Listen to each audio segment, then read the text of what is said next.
सदाशिवसमारम्भां शङ्कराचार्यमध्यमाम् अस्मदाचार्यपर्यन्तां वन्दे गुरुपरम्पराम् श्रुतिस्मृतिपुराणानाम् आलयं करुणालयं नमामि भगवत्पादं शङ्करं लोकशङ्करम् शङ्करं शङ्कराचार्यं केशवं बादरायणं सूत्रभाष्यकृतौ वन्दे भगवन्तौ पुनः पुनः ईश्वरो गुरुरात्मेति मूर्तिभेदविभागिने व्योमवद्व्याप्तदेहाय दक्षिणामूर्तये नमः।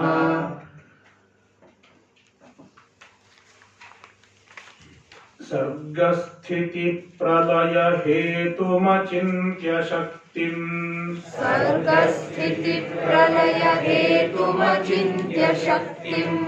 विश्वेश्वरं विदितविश्वमनन्तमूर्तिम्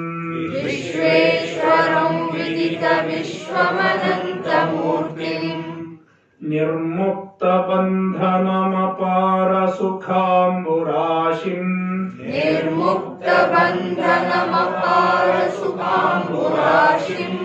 श्रीवल्लभं विमलबोधघनं नमामि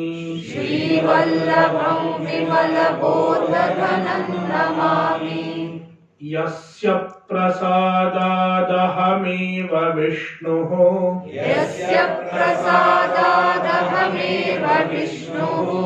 मय्येव सर्वं परिकल्पितं च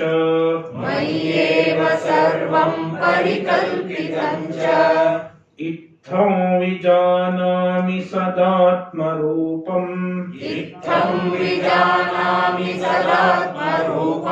तस्याङ्घ्रिपद्मं प्रणतोऽस्मि नित्यम्।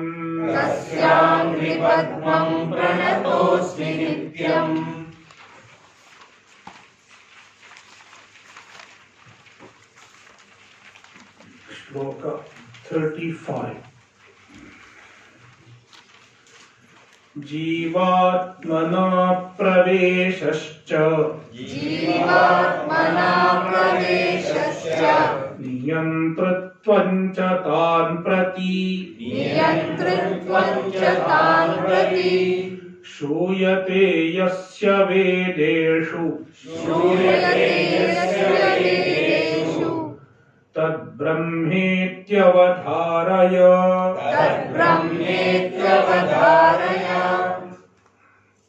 See, in all these verses, at the end, tadbrahmetyavadharaya, understand that it is Brahman. What is Brahman? The author is describing Brahman. The author is giving various descriptions of Brahman based on the statements of Upanishads.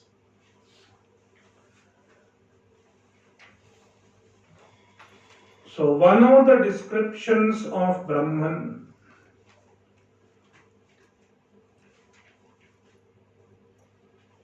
in the Upanishads, you find a kind of statement called Anupravesha Vakya. Anupravesha means entry.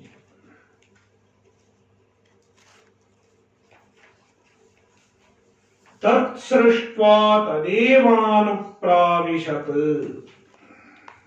in Taittiriya Upanishad. The Brahman created this body and entered the same body. Tat srishtva tadevanupravishat.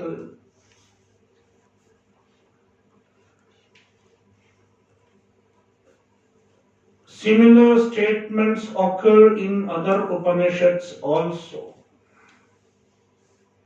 Chandogya chapter 6. Anena jivena atmana anupravishya nama rupe vyakaravani. Let me enter this body in the form of jiva. So, these statements convey that Brahman has entered the body in the form of jiva.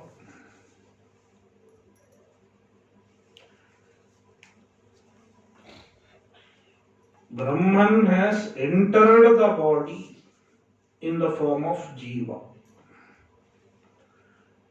Brahman has entered the body and become jiva.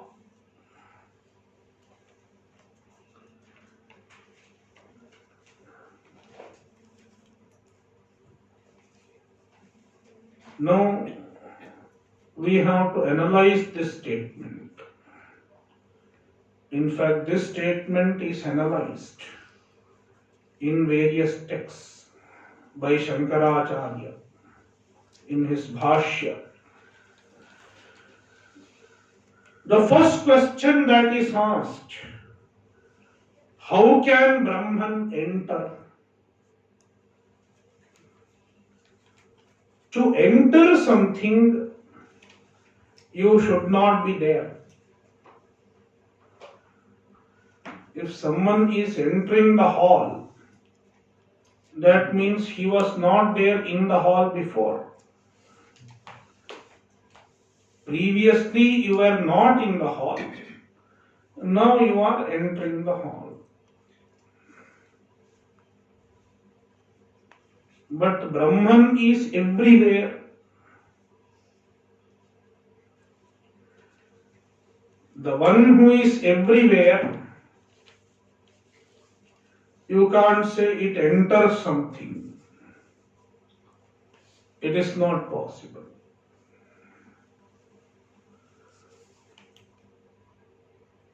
Also, Brahman cannot have entry and exit. Entry and exit is possible only for a limited being. The limitless, the infinite, which does not have any movement, how can it enter? Therefore, the entry is not possible in real terms.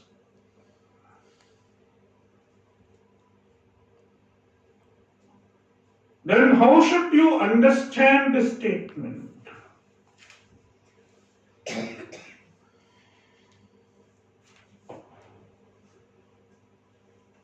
The Vedanta Acharyas give two examples.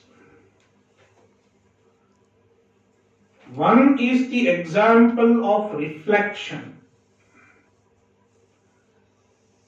The original sun, the sun, reflects in water. The sun reflects in water.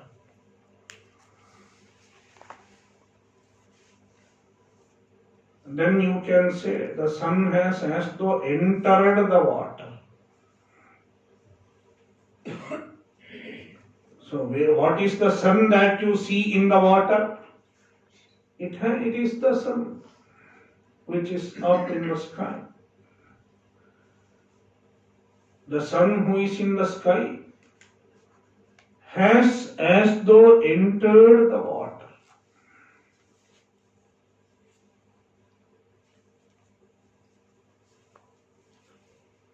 It is one example. There is no real entry, as though entry. And the sun that has entered the water seems to have the properties of the water. If the water shakes,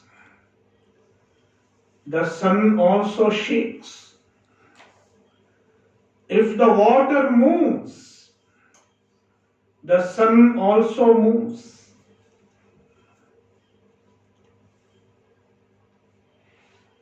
Likewise, the Brahman reflects in our body, mind, in our mind. And through the mind, it expresses in the body also, the consciousness. So it is like a reflection of the Brahman.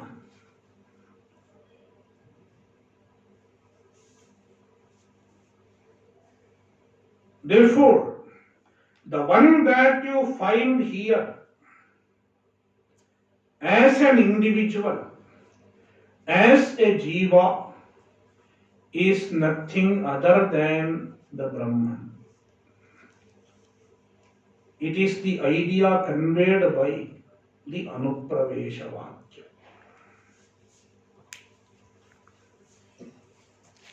So another example is pot space example. In the pot, there is space. So you can say the space has entered the pot. Space has not entered the pot. When the pot is made, the space is already there. Even before the pot is made. But after the pot is made, you find space inside the pot.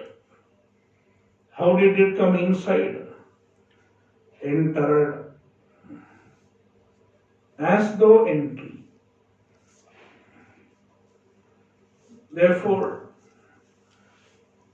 the space seems to be confined by the pot. If the pot moves, the space also moves. The pot space also moves. The pot has a shape. The space also seems to have a shape. The pot has a volume, a size. The space also seems to have a limited size. Likewise, the Atma, Brahman, is confined to this body.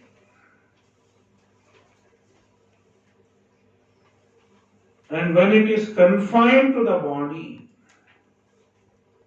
it is called Jiva. The Brahman which is present in the body, the Brahman which manifests through the body, and the Brahman which seems to be confined to the body is called Jiva. But essentially, it is nothing but Brahman. Just like the pot space is nothing but the space.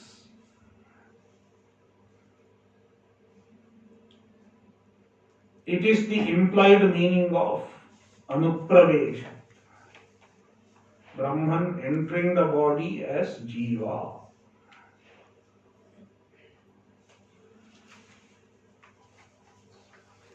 So, Jivatmana Praveshascha.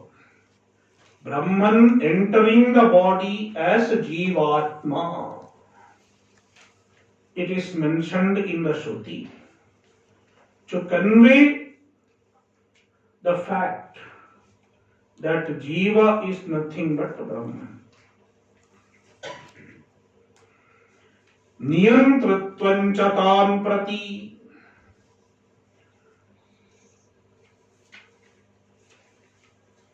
Because of the upadhi, because of this individual upadhi in the form of body, mind and senses, the Brahman has become Jiva. Conditioned by the upadhi, the Brahman is Jiva.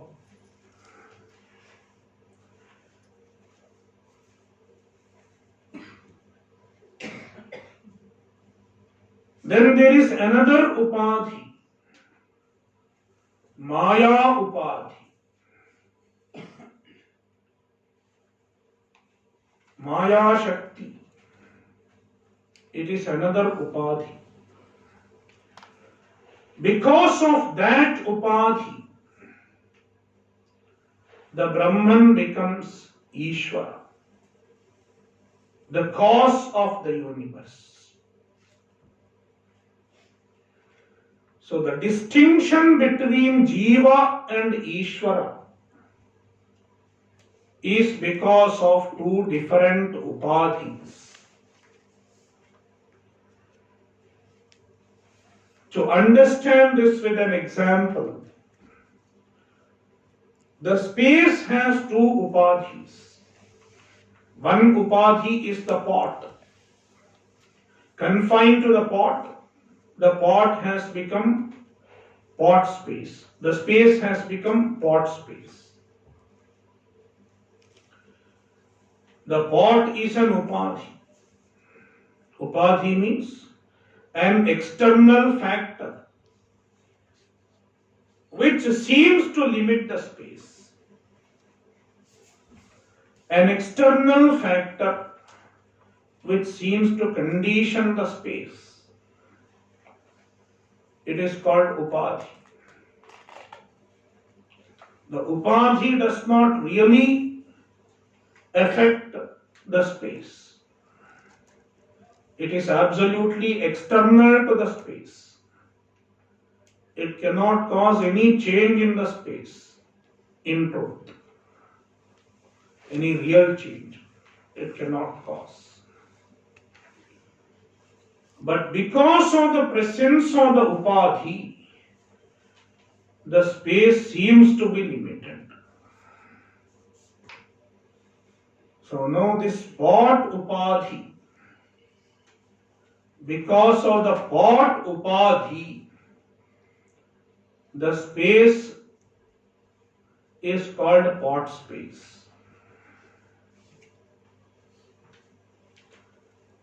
The indivisible, undivided space seems to be divided,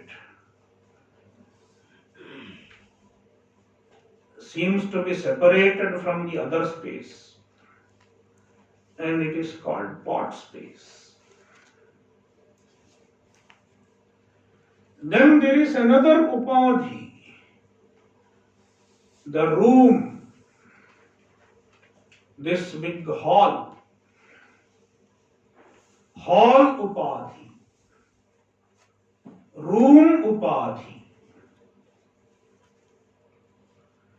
The pot is called ghata. The space confined to the pot is called ghatakasha.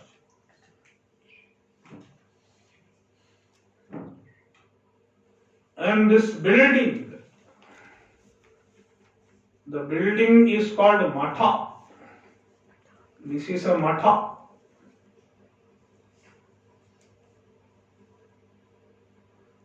And the space in the building is called mathakasha, ghatakasha and mathakasha. Then there is mahakasha. Mahakasha is just space. The big infinite space is called Mahakasha. Ghatakasha, Mathakasha, Mahakasha. In fact, there is only one Akasha. It is Mahakasha, the vast space. the boundless space.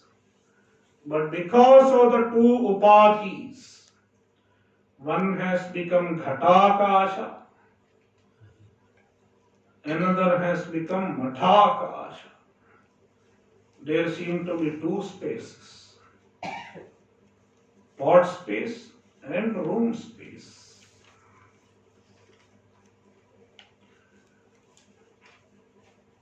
Among these two spaces, the pot space is small and the room space is big. One is small, another is big. Now supposing there is a mind in the pot space. The pot space thinks I am too small, insignificant. This big space, it is so large. So many people are sitting. It is accommodating so many people. Whereas I cannot even accommodate one half of the finger. Even a finger does not enter fully into this space. It has all reason to feel inferior. And then there is another smaller pot space. This is the bigger pot space and says, I am smaller than this. I am smaller than this ghatakasha. At least this pot can hold a flower. Even that is not possible here. Even a flower cannot enter. So it is even smaller. It has even more inferiority. And starts complaining. I am useless. I don't have this. I don't have that.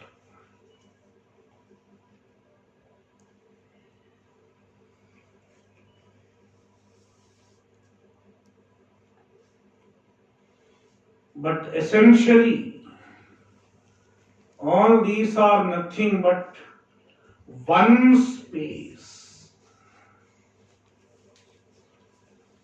Because of upadhi, because of different upadhis, the same space seems to be divided, seems to be small, big.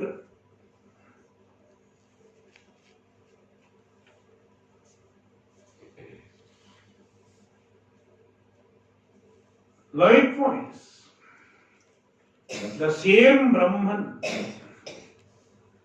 because of one upadhi, Maya, the Brahman becomes Jagat Karana, Ishwar. And because of another type of upadhi, that is the individual mind, individual senses, and individual body, the same Brahman becomes a jiva.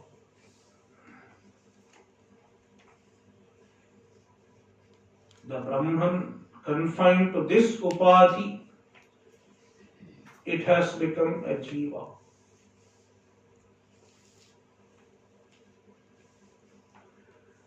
And now there is a relation between jiva and Ishvara. What is the relation between jiva and Ishvara? Jiva is niyamya, ruled, controlled. because the jiva cannot do anything without the help of Ishvara. And Ishvara is called Niyanta. Niyanta means the ruler, controller.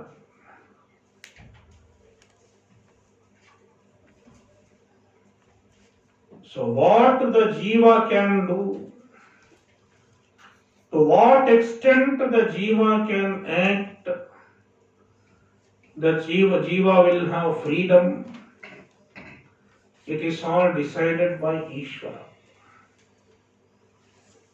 Ishvara has given wings to some jivas. That is why they are able to fly. Whereas to some other jivas, Ishvara has not given a body with wings.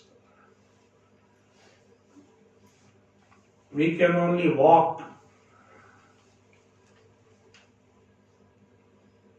Terrestrial, confined to earth. You can only walk, you cannot fly.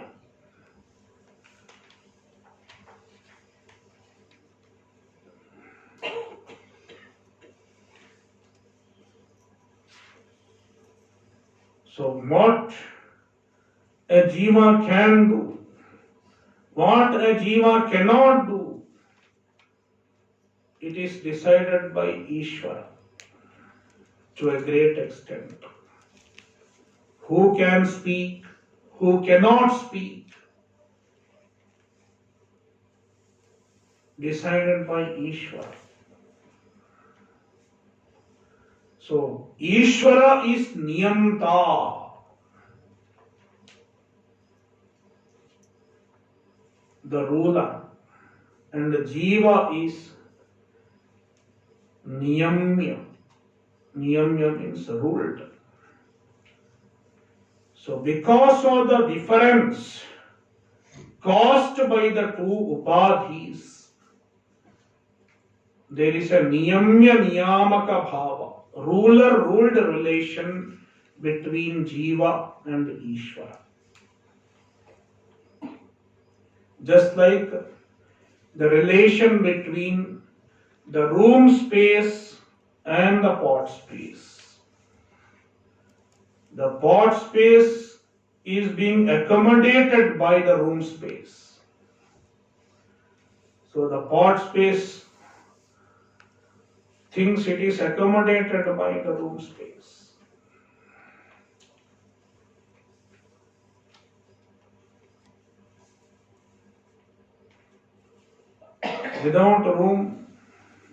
Without this room space, the pot space cannot exist. It cannot sit there.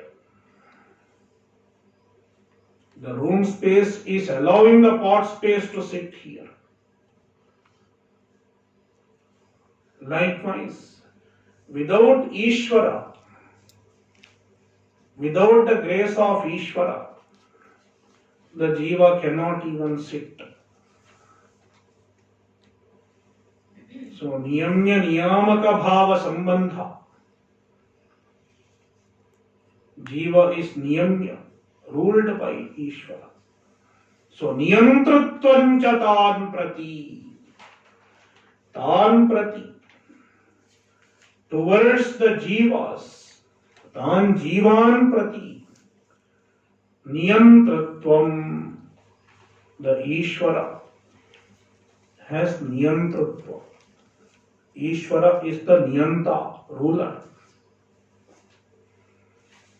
Shrutau Shruyate Yasya Vedeshu. This has been told in the Vedas. Yaha Atmani Tishthan Atmanamantaro Yamayati. So the Ishvara is present in the Jiva and he rules the Jiva. It is mentioned in the Shruti. Antaryami Brahmana of Brihadaranyaka Upanishad. Tad Brahmetyavadharaya. Understand that it is Brahman.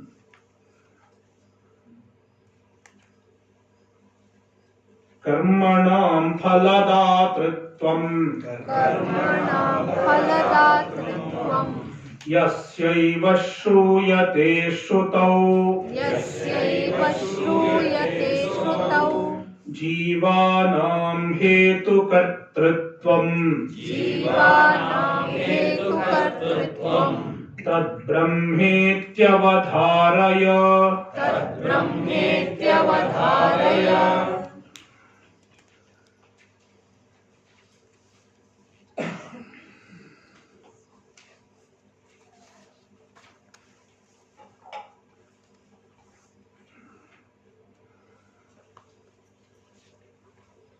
Ishvara is karma phaladata,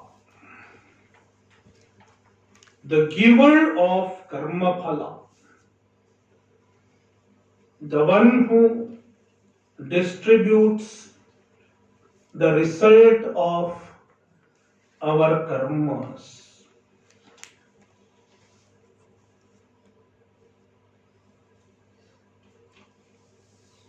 We have the law of karma.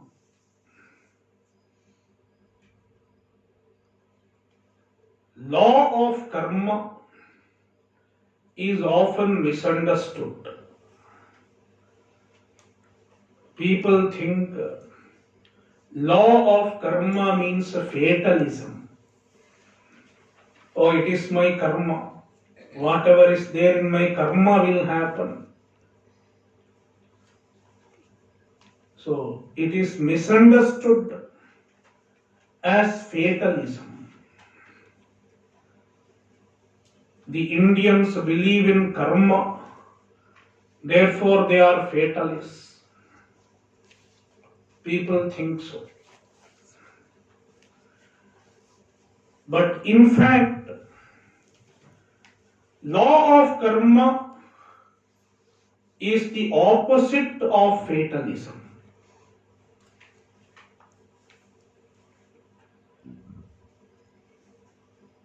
If you do not accept the law of karma, you will have to accept fatalism. Because without the law of karma, we cannot explain so many things. For example, someone is born poor and someone is born rich. Why does it happen?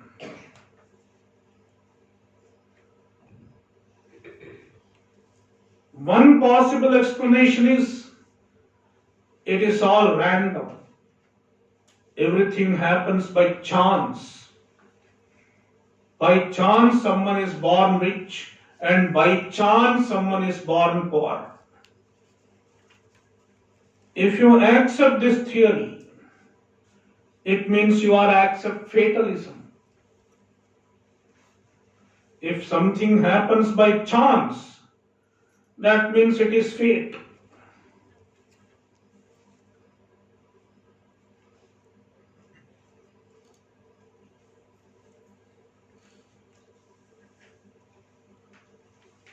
But then there is another explanation, which is more logical. Why someone is born poor and why someone else is born rich, born with silver spoon? It is his karma. What is karma?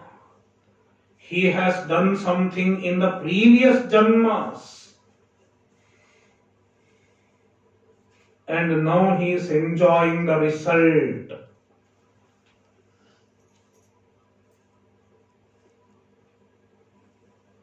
This explains why there is difference among human beings.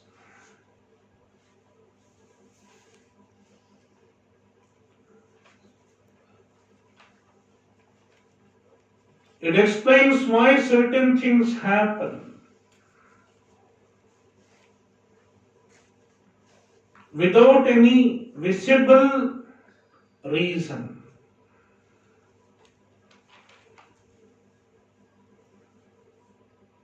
Because the law of karma is based on the principle that every action yields its result. No action goes waste.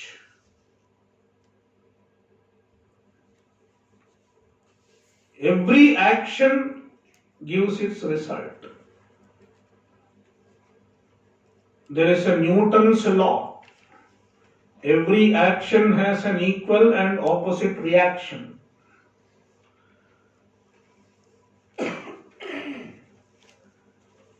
It is true in the physical sense. And a similar law exists at a greater level. And it is the law of karma. Every action has its result. And every action gives its result. Certain things that we are experiencing in this life, it is because of what we have done in our previous lives. What we have done in our previous lives. We have done some good actions, some actions that are prescribed by the Shastra, and it has produced some punya.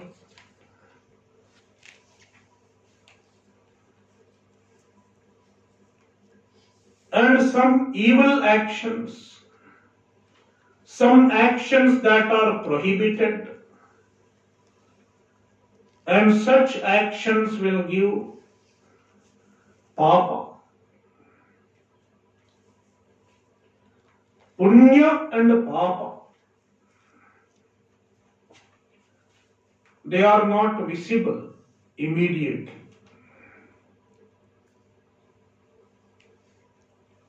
That's why they are called adrishta, the invisible. Both punya and papa are adrishta, invisible.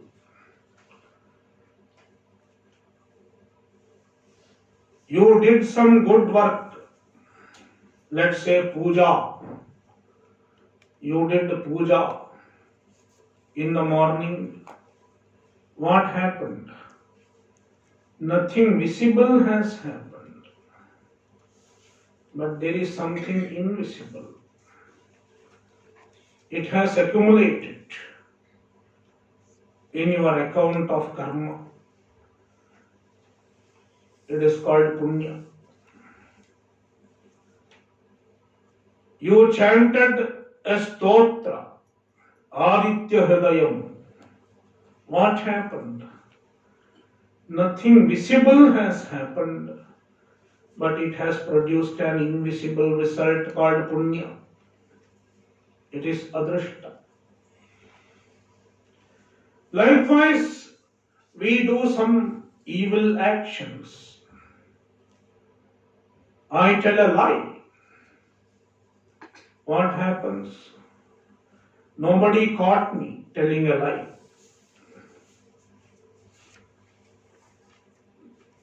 I am clever enough to tell a lie without anybody noticing. But an invisible result has come. It has been accumulated. And it is called papa. Papa corresponding to my action in the form of violation of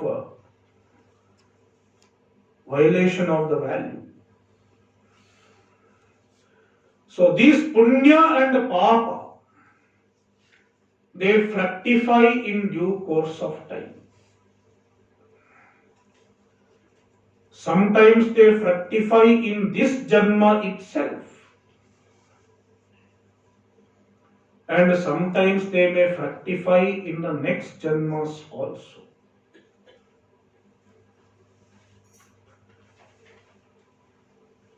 All of us have lot of punya and lot of papa in our accounts. We also have, we have an account of our karma, whether we like it or not. Just like you have bank account, you have another account also. Nowadays you have many accounts. Bank account,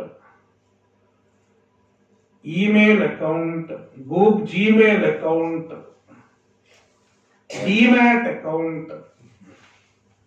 So many types of accounts. Likewise, we have another account which has been opened default. And it is the account of our karma. How much of punya we have done, how much of papa we have done, everything is stored in that account. And we cannot check the balance. We have no way of checking the balance of our punya and papa. And it fructifies. No punya and no papa will go waste. Na bhuktam kshiyate karma kalpakoti satairapi. Even after many years, even after many ages, the karma will not go. The karma will not get destroyed without giving its result.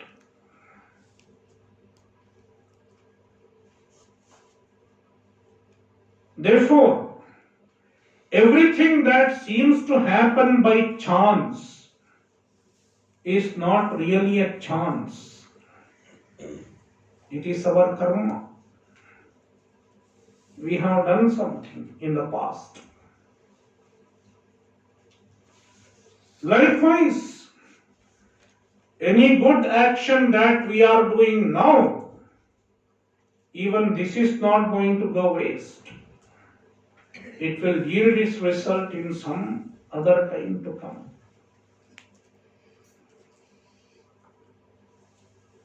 So, the punya and the papa,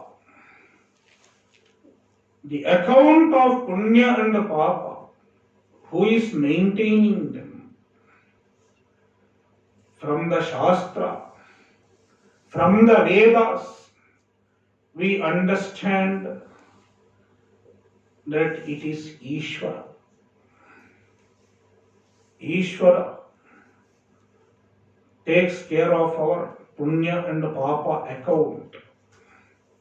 And according to the punya and papa, according to our karma, he gives the phala. Therefore, he is karma phaladata. Yasyaiva karma phaladatatvam Shutau shuyate yasya brahmana, of which Brahman karma phaladatatvam, the status of dispenser of karma. Shutau shuyate, it is mentioned in the Shruti.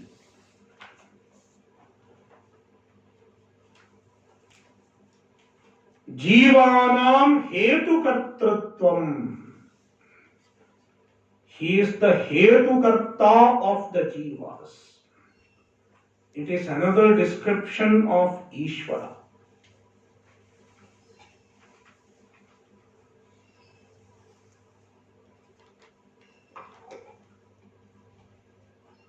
another description of Ishvara in the Shruti. Hetu kartrutva of the jivas. Hetu kartrutva means the jiva is a karta. Jiva is the doer of many actions, both good and evil actions. All of us have a free will. Everyone is endowed with the free will. How do you know? Because we have choice. Over many things we have choice. Even which session to attend, we have choice. We are not programmed like a robot. You do this, you do that. For a robot, everything is programmed. It does not have any choice of its own. Any movement, every movement of a robot is programmed. So even if it has to lift its hand, how much to lift is programmed.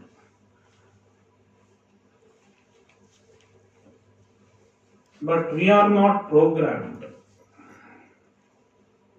We have choice.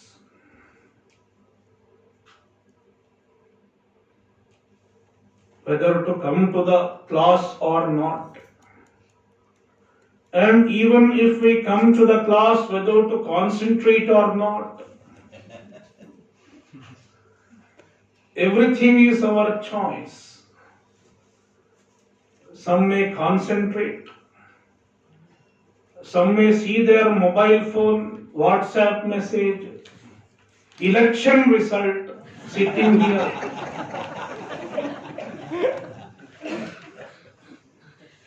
It is their choice. Hope now nobody is watching election result because almost already.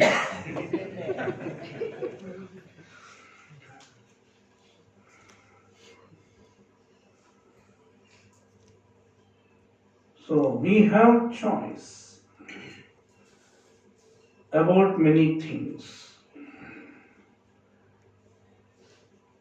When there is choice, that means we have free will. We can choose what to do, what not to do. Our free will.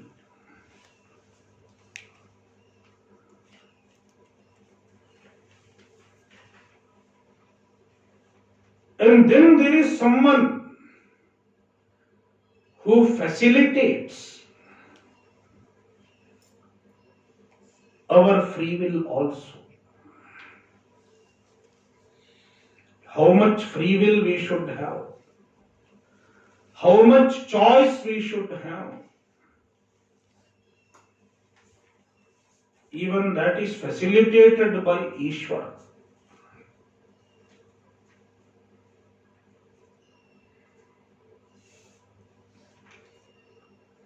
And if we are able to do certain actions, whether we are able to do certain actions or not, what we are able to do, it is also facilitated by Ishvara. I am able to speak. What word I should speak next, it is my choice. I have the free will. What word I should utter next is my choice. I have free will over that. But if I have to utter the word,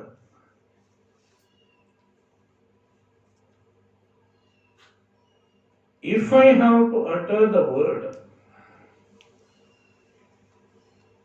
the Ishvara has to facilitate it. And Ishvara has facilitated it by giving me the vocal cord, the well-designed vocal cord, which many animals do lack. So who has designed the vocal cord? It is Ishvara.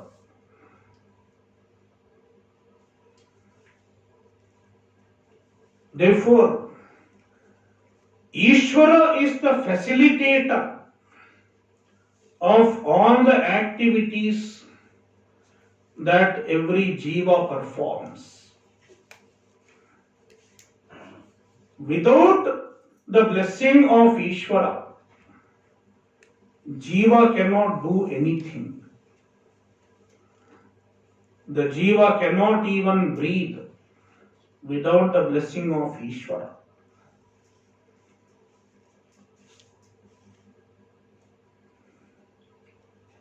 The jiva cannot even digest without the blessing of Ishvara.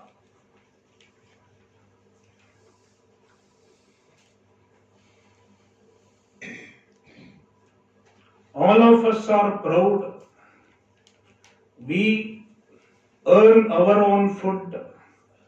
We cook our own food. A jiva may feel proud of himself.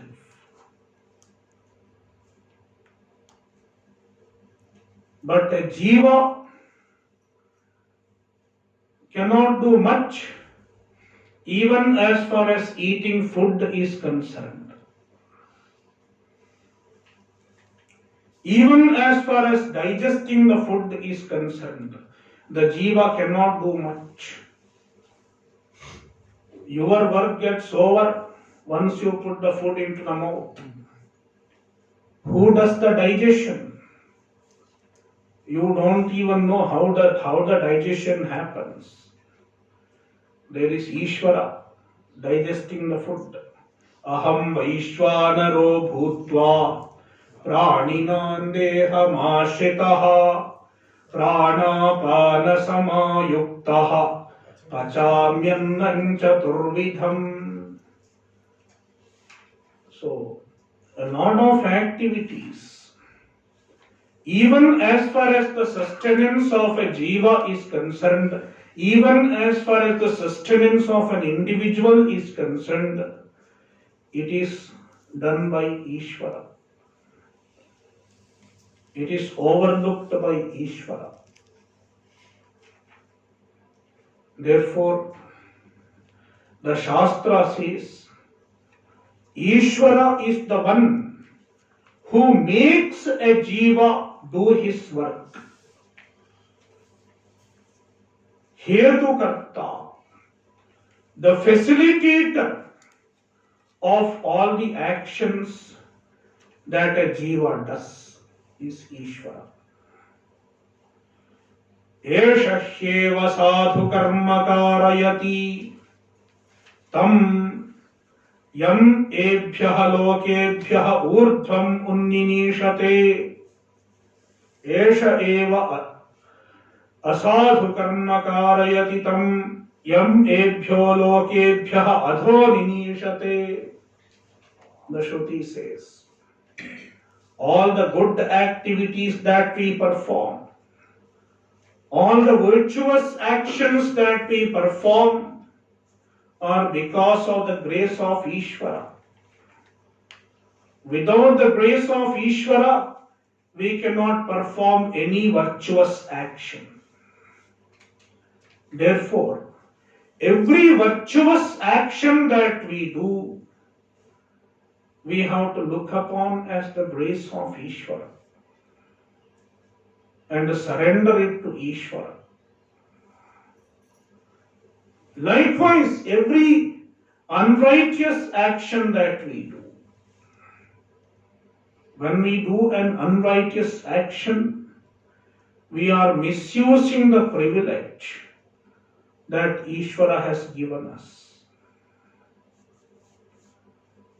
we are misusing the grace that Ishvara has bestowed on us. Therefore, one should always think of the presence of Ishvara, the grace of Ishvara in all that we are able to do, and do the right actions as per the injunctions of the Shastra, and offer every action to Ishvara. Do every action as a service of Ishvara, as a worship of Ishvara.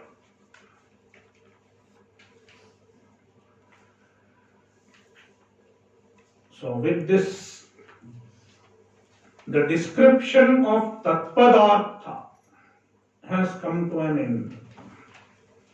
So we have seen Tvampadartha and we have seen Tatpadartha also. The meaning of Tvam and the meaning of Tat. We have discussed both. So now, the two important words of the Mahavakya, Tattvamasi, we know. Now we have to inquire into the meaning of the statement itself, the equation. You know the left hand side and you know the right hand side. Now you can understand the equation. And the author is taking us through the meaning of the equation. We will see in the next sessions. Om Purnamadah Purnamidam Purnat Purnamudachyate Purnasya Purnamadaya Purnameva Vashishyate. Om Shanti Shanti Shanti. Hari Om Shri Gurubhyo Namaha. Hari Om.